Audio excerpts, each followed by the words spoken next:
Manoj Services students an easy and pleasant examination that is going to be held from tomorrow, organized by Bihar Board, matriculation exam.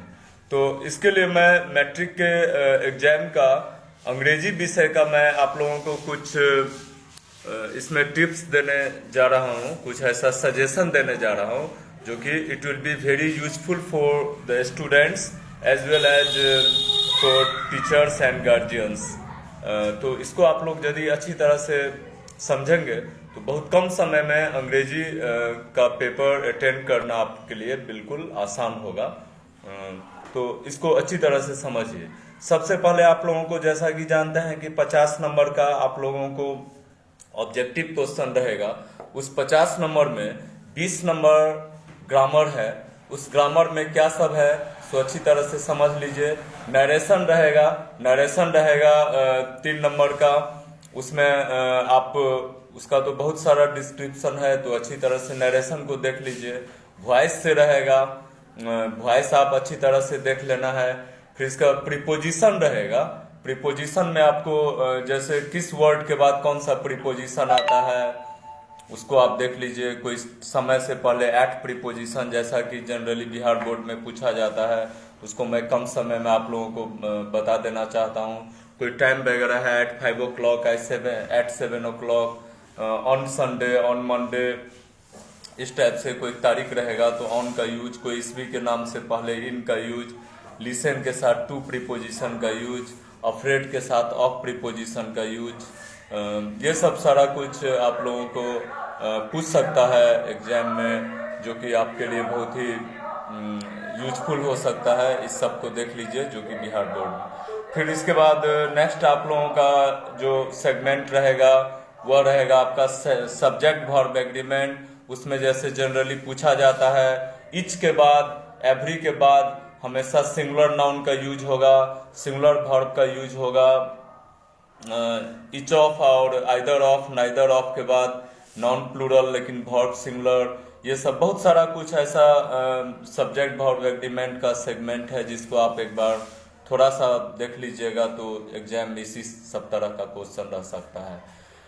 फिर इसके बाद मैं आप लोगों को बताना चाहूँ कि पंचुएशन मार्क्स का रहेगा कि पंचुएशन मार्क कहाँ देना है।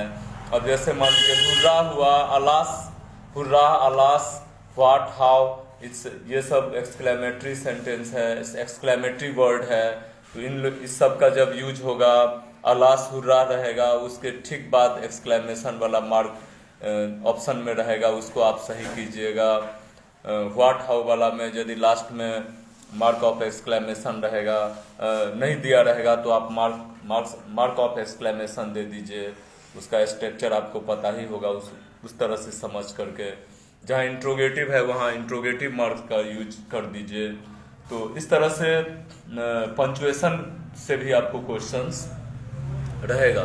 Subject verb agreement, time and tense, appropriate form of verb रह सकता है। तो इन सारे क्वेश्चंस को आप लोग अच्छी तरह से यदि पढ़ लें तो आप अच्छा मार्क्स ला सकते हैं। फिर इस 20 नंबर के बाद फिर 5 नंबर आप लोगों को मिलेगा। आप लोगों को 5 नंबर का रहेगा ट्रांसलेशन। ट्रांसलेशन में आप उसमें हिंदी में दिया रहेगा, उसका कहेगा कि एक्चुअल उसका क्या ट्रांसलेशन है। 4 उसका ऑप्शन दिया रहेगा, तो उस ट्रांसलेशन का जो सही जो आपको लगेगा उसको आप सही कीजिए, जो उसका सही ट्रांसलेशन हो। इस तरह से ट्रांसलेशन 5 नंबर। और इधर 25 नंबर जो बचता है रेस्ट, उस 25 नंबर में आपको फोकस करना है कि किताब का जो आपके टेक्स्ट बुक है उसमें से रहेगा 25 नंबर का। तो टेक्स्ट बुक में मान लीजिए आप जो भी स्टोरी पढ़े हैं, जो भी आप पोएम पढ़े हैं, उसी से रिलेटेड क्वेश्चन रहेगा कि उस पात्र का नाम कौन, किस पात्र का क्या नाम है, कौन किस में था, इसका जो है किस चैप्टर का कौन है, मान लीजिए कौन लिखा है, ऑथर कौन है। ये सब आपको जो है जनरली पूछा जाएगा एग्जाम में, ऑब्जेक्टिव में 25 नंबर का। फिर नेक्स्ट जो हम लोग फिर आप सेक्शन बी में आएंगे। सेक्शन बी में आपको रहेगा पैसेज रहेगा, पैसेज आपको मिलेगा। उस पैसेज में आपको देना है एक पैसेज में 7 नंबर का रहेगा आपको। अनसीन पैसेज जो कि कहीं से भी कोई चीज का उसमें 10-20 लाइन का लिखा हुआ रहेगा, उसमें कहेगा जो उसको आपको अच्छी तरह से पढ़ना है। कॉम्प्रिहेंशन का मतलब होता है समझ, उसको अच्छी तरह से समझना है और उस समझ करके उसका फिर क्वेश्चन उसमें जो नीचे दिया है उसको आप देखिए उसमें क्या पूछ रहा है, उससे रिलेटेड चीज जहां पर उसका उत्तर आपको मिल रहा है उसको खोज के उसको आप लिख दीजिए, तो आपको उसमें पूरा मार्क्स मिलेगा।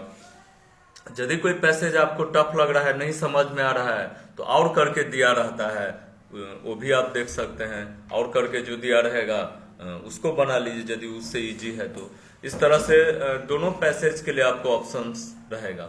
फिर एक और तीसरा भी पैसेज रहेगा, वह रहेगा आपके बुक से, आपके टेक्स्ट बुक से।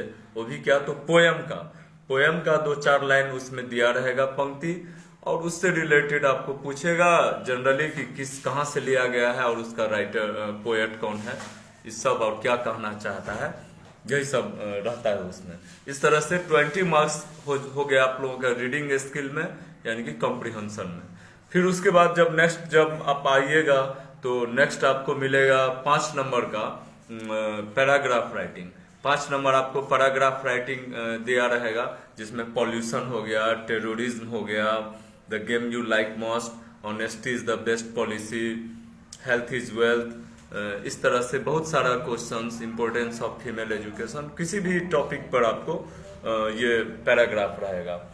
फिर उसके बाद जब आप आगे आएंगे तो आपको 10 नंबर का शॉर्ट क्वेश्चन रहेगा, जो बुक से रहेगा, तुम्हारा किताब से रहेगा। इस question contains 2 marks, therefore there will be 10 questions and you have to answer only 5 out of 10। 10 में से 5 का आपको आंसर देना है, उसमें आपको 10 नंबर मिलेंगे। और फिर इसके बाद रहेगा 6, 7, 8, ऐसा करते हुए 6, 7, 8, 9, 10, 11 इतना क्वेश्चन रहेगा, उसमें से 3 का आपको आंसर देना है। उस 3 में आप जो देना है वह लेटर राइटिंग बढ़िया से लिख लीजिएगा आप लोग। नोटिस रहेगा, नोटिस हम अभी बता रहे हैं, it is hereby inform to the students of our school that our school is going to organise, कोई भी ये रहेगा वो करने जा रहा है। Interested student enlist their names within इतना डेज, ऐसे करते हुए आप लिख सकते हैं। एप्लीकेशन लिखना आ सकता है, लेटर और रिपोर्ट लिखना, जो कोई पास्ट के घटना को बढ़िया से बताना है। तो इस तरह से यदि आप ये इतना कर लेते हैं तो आप बहुत इजीली वे में आप परीक्षा अटेंड कर सकते हैं। और मेरा जहां तक मानना है कि लेटर, एप्लीकेशन ये आप लोग लिख लेंगे। और मैं अपील करना चाहता हूं for students who are eager to go out of Jaynagar after examination, तो just come and take class before Manoj sir. It will be very beneficial for you all. Okay, again I wish you an easy exam. Okay.